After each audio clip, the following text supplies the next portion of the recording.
We thought he was still doped up from the test, Dean said late that afternoon.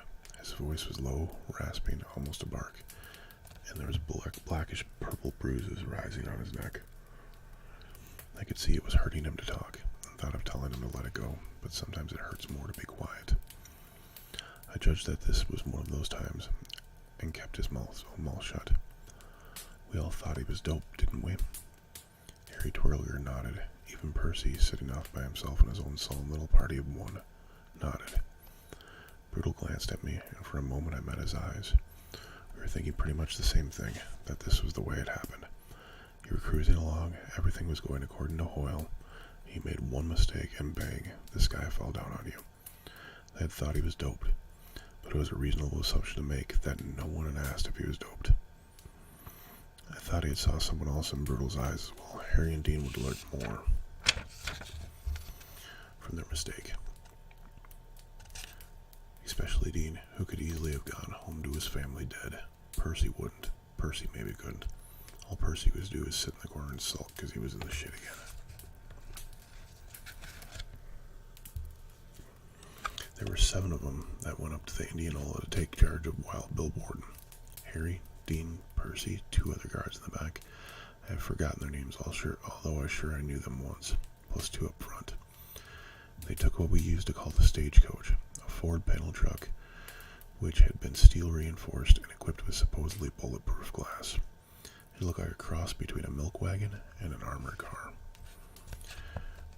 Harry Twirliger was technically in charge of the expedition. He handed his paperwork over to the county sheriff, not Homer Cribbis, but some other local elected yokel like him, I imagine, who in turn handed over Mr. William Wharton, Hellraiser extraordinaire, as De La Croix might have put it. A cold mountain prison uniform had been sent ahead, but the sheriff and his men hadn't bothered to put Wharton into it. They left that to our boys. Wharton was dressed in a cotton hospital johnny and cheap felt slippers when they first met him on the 2nd floor of General Hospital. A scrawny man with a narrow, pimply face and a lot of long, tangly blonde hair. His ass, also narrow and covered in pimples, stuck out the back of the johnny. It was the part of him that Harry and the others saw first, because Wharton was standing in the window, looking out at the parking lot when they came in. He didn't turn, but just stood there, holding the curtains back with one hand, silent as it all, while Harry bitched at the county sheriff, who was being too lazy to get Wharton into his prison blues. And the county sheriff lectured, as every county official ever done seems bound to do, about what his job was and what it was not. When Harry got tired of the part, I doubt it took him long, he told Wharton to turn around. Wharton did. He looked. Dean told us in his raspy bark of a half-choked voice, like any one of 1,000 back-country stampeders who had wound their way through Cold Mountain during the years there. Boil that look down to what you got was a dullard with a mean streak. Sometimes you also discovered a yellow streak in them, once their backs were to a wall, but more often there was nothing but there but fight and mean, and more fight and more mean. There are people who see nobility in folks like Billy Wharton, but I am not one of them. A rat will fight too if it's cornered. The man's face seemed to have no more personality in it than his acne-studded backside, Dean told us. His jaw was slack, his eyes distant, his shoulders slumped, and his hands dangling. He looked shot up with morphine, all right, every bit as cuckoo as any dope fiend any of them have ever seen. At this point, Percy gave another of his sullen nods.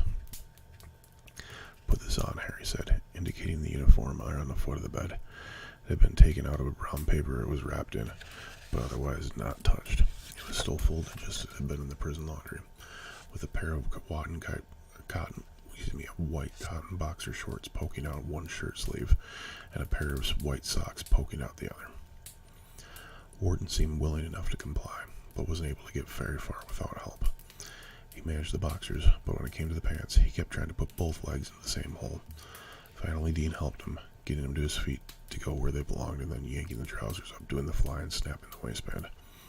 Wharton only stood there, not even trying to help, once he saw that Dean was doing it for him. He stared vacantly across the room, hands lax, and didn't occur to any of them that he was shamming. Not in hopes of escape, at least I don't believe it was, but only in hopes of making the maximum amount of trouble when the right time came. The papers were signed. William Warden, who had become county property when he was arrested, now became the state's property. He was taken down the back stairs through the kitchen, surrounded by blue suits. He walked with his head down and his long-fingered hands dangling. The first time his cap fell off, Dean put it back on him. The second time, he just tucked it into his own back pocket. He had another chance to make trouble in the back of the stagecoach when they were shackling him, and didn't.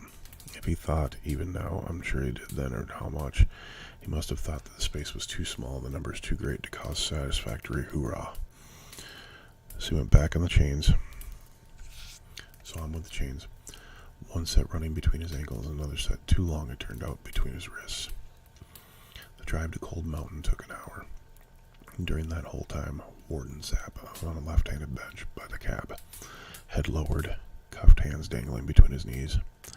Every now and then he hummed a little, Harry said, and Percy roused himself enough from his funk to say that the lagoon dripped spittle from his lax lower lip a drop at a time, until it made a puddle between his feet, like a dog dripping off the end of its tongue on a hot summer day.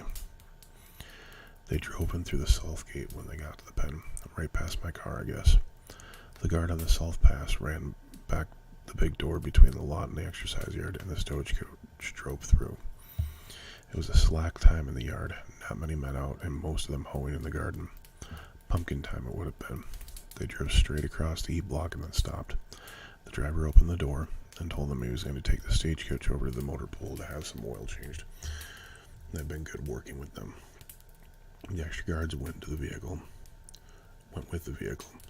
Two of them sitting back eating apples, the doors now swinging open. That left Dean, Harry, and Percy with one shackled prisoner. It should have been enough, would have been enough, if they hadn't been lulled by the thin country boy, standing head down there in the yurt with the chains on his wrists and ankles. They marched him 12 or so paces to the door that opened into E-block, falling into the same formation we used when escorting prisoners down the Green Mile. Harry was on his left, Dean was on his right, and Percy was behind with his baton in his hand. No one told me that, but I knew damn well he had it out. Percy loved that hickory stick. As for me, I was sitting in what would have been Warden's home until he came for the time to check into the hot place. First cell on the right as soon as you head to the corridor toward the restraint room. I had my clipboard in my hands and was thinking of nothing but making my little set speech and getting the hell out. The pain in my groin was still building up again, and all I wanted to do was go to my office and wait for it to pass.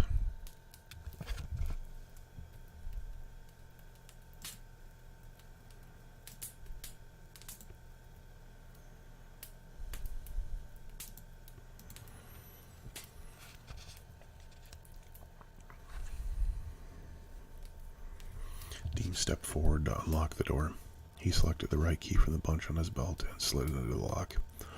Warden came alive just as Dean turned the key and pulled the handle. He voiced a screaming, gibbering cry, the kind of rebel yell that froze Harry into a temporary immobility and pretty much finished Percy Wetmore for the entire encounter. I heard the scream through the partly open door and didn't associate with anything human at first.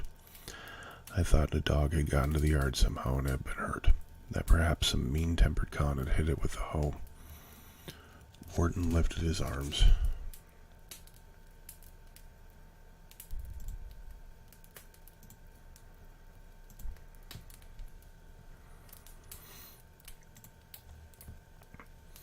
Dropped a chain in which hung between his wrists over Dean's head, and commenced to choke him with it.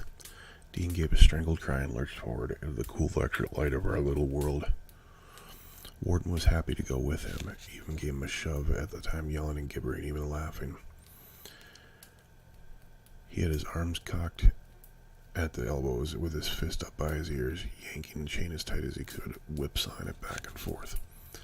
Harry landed on Warden's back, wrapping one hand in our new boy's greasy blonde hair, and slamming his other fist to the side of Warden's face as hard as he could. He had both a baton of his own and a sidearm pistol, but in his excitement drew neither. We had the trouble with prisoners before, you bet, but never one who had taken any was surprised the way that Warden did. The man's slyness was beyond our experience. It had never seen its like before, and had never seen it again. And he was strong.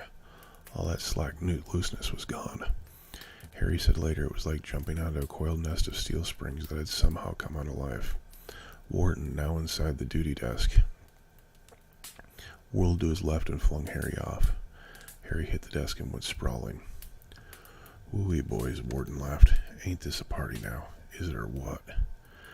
Still screaming and laughing, Warden went back to choking Dean with his chain. Why not? Warden knew what we all knew. They could only fry him once. "Hit him, Percy, hit him," Harry screamed, struggling to his feet. But Percy only stood there, hickory baton in hands, his eyes wide as soup plates. Here's the chance he'd been looking for. He could have said his golden opportunity to put that tallywhacker of his to good use, but he was too scared and confused to do it. This wasn't some terrified little Frenchman or a black giant who hardly seemed to be in his own body. This was a whirling devil. I came out of Warden's cell, dropping my clipboard and pulling my .38. I had forgotten the infection that was heating up in the middle of the second time that day. I didn't doubt the story of the others, that Warden's blank face and dull eyes when they told it, but when I wasn't the Warden I saw. What I saw was the face of an animal, not an intelligent animal, but one filled with cunning and meanness and joy. Yes, he was doing what he had been made to do. The place and the circumstances didn't matter. The other thing I saw was Dean Stan's red, swelling face. He was dying in front of my eyes. Warden saw the gun and turned Dean toward it, so I'd almost certainly have to hit.